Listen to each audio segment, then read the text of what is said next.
ایک مرتبہ سلطان محمود غزنوی رحمۃ اللہ علیہ اپنے کچھ سپاہیوں کے ساتھ جنگل سے گزر رہے تھے کہ اچانک جنگل کے راستے سے بھٹک گئے۔ عصر کے وقت تیزی سے سورج ڈھلنے کی طرف گزر رہا تھا۔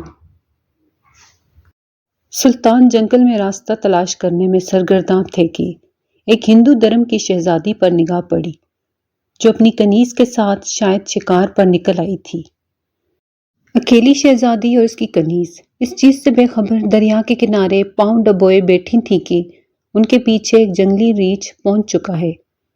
اس وقت تک کہ سلطان کا تیر اس کے حلق سے آر پار ہوتا، وہ ریچھ شہزادی کی کنیز کو ایک ہاتھ کے پنجے سے ضرب دے چکا تھا۔ اس سے پہلے شہزادی اپنا ترکش سنبھالتی اور تیر کمان میں لگاتی، شاید بہت دیر ہو جاتی۔ سلطان محمود غزنوی رحمۃ اللہ علیہ نے پے در پے 3 تیر اس جنگلی درندے پر دے مارے، جس سے وہ ڈیر ہو گیا۔ شہزادی کو یہ جاننے میں مشکل نہ ہوئی کہ اس مہارت اور بہادری کا مظاہرہ کوئی جنگجو سپہ سالار ہی کر سکتا ہے۔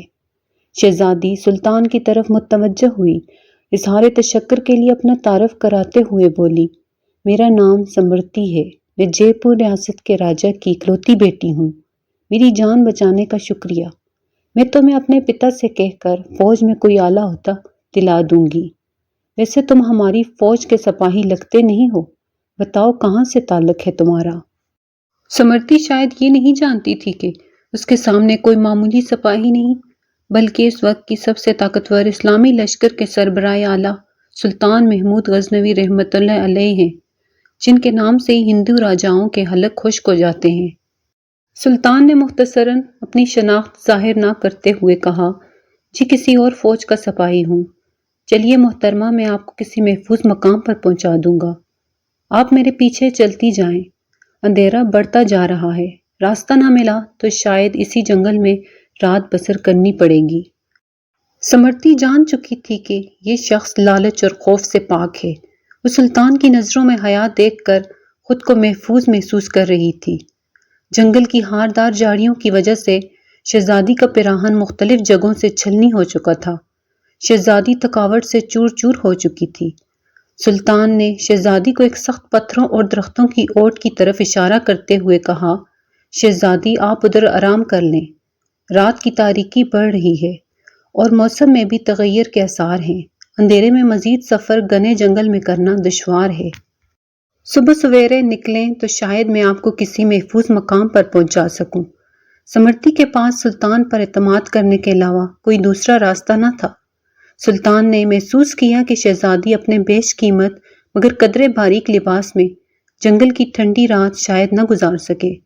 سلطان نے اپنی موٹی چادر شہزادی کی طرف اچھال دی اور مانی خیز نظروں سے شہزادی کو دیکھا، جیسے کہہ رہے ہوں کہ یہ اوڑھ لیں۔ شہزادی نے بلا جھجک چادر اوڑھی اور ٹیک لگا کر درختوں کی اوٹ میں پاؤں پسار لیے۔ اس کی نظریں سلطان کے چہرے کی طرف جمی ہوئی تھیں، جو نظریں جھکائے ایک پتھر پر بیٹھ کر آگ جلانے کی کوشش کر رہے تھے۔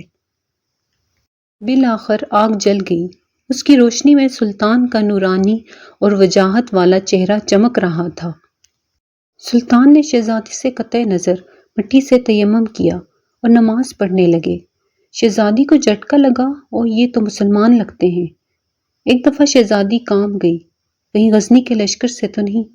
یہ تو لٹیرے ہیں،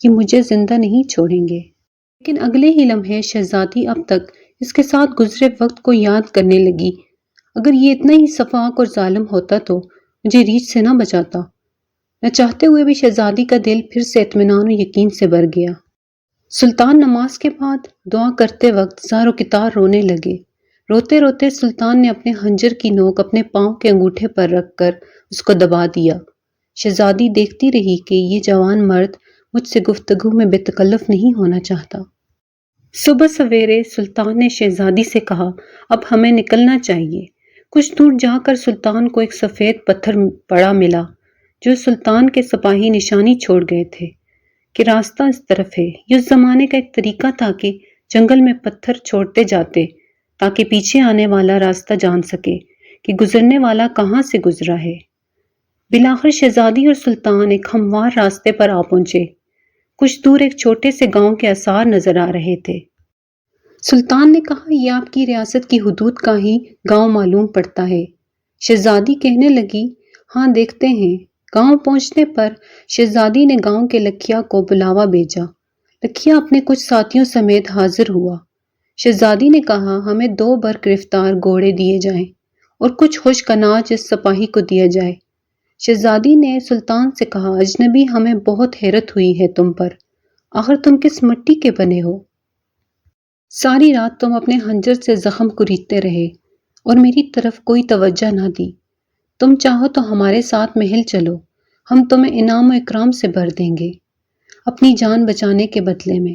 سلطان نے گھوڑے پر سوار ہو کر شہزادی سے کہا، شہزادی صاحبہ، زخم اس لیے کریدتا رہا کہ آپ کا حسن میرے ایمان کو زد نہ پہنچائے اور میری توجہ میرے درد کی طرف رہے، آپ کی طرف نہ بڑھے۔ شہزادی کہنے لگی، کیا تمہیں یہ موقع گنوانا چاہیے تھا؟ ہم سے خلوت میں ملاقات کے لیے لوگ اپنی ریاستیں دستبردار کرنے کو تیار ہیں۔ سلطان نے کہا، شہزادی، میں مسلمان ہوں اور محمد مصطفیٰ صلی اللہ علیہ وآلہ وسلم کا غلام ہوں۔ میری نظر آپ کے جسم پر نہیں بلکہ خود میری اپنی روح پر تھی۔ شاید میرے جسم سے گناہ کا داغ دھل جاتا، لیکن میری روح پر اس گناہ کا داغ لے کر میں اپنے نبی پاک صلی اللہ علیہ وآلہ وسلم کے سامنے کیسے پیش ہوتا؟ مجھے یہ گوارا نہیں تھا، کیونکہ الحمدللہ میں ایک سچا مسلمان ہوں۔ شہزادی یہ جواب سن کر اس سپاہی کے اپنے سچے مذہب اسلام کے ساتھ لگاؤ، محبت اور وفاداری دیکھ کر ان کے کردار سے متاثر ہوئے بنا نہ رہ سکی، جیسے اس کا دل اسی اجنبی کے مذہب اور زندگی میں شامل ہونے کو بے قرار ہوا۔ یہ کہہ کر سلطان نے اجازت چاہی۔ شہزادی کہنے لگی کہ اپنا اور اپنی فوج کا نام تو بتاتے جاؤ، ہم یاد رکھیں گے۔ سلطان نے چادر سے نقاب اوڑھا، تیر ترکش کندھے پر ڈالے، تلوار اپنے میان میں ڈالی اور گھوڑے کی رکابیں پکڑتے ہوئے بولے، شہزادی، میرا نام ہے سلطان محمود غزنوی اور میں غزنی کی عظیم الشان فوج کا سپہ سالار اعظم اور سلطان یعنی بادشاہ ہوں۔ یہ کہہ کر سلطان نے گھوڑے کو ایل لگا دی اور سر پر دوڑتے ہوئے آنکھوں سے اوجھل ہو گئے۔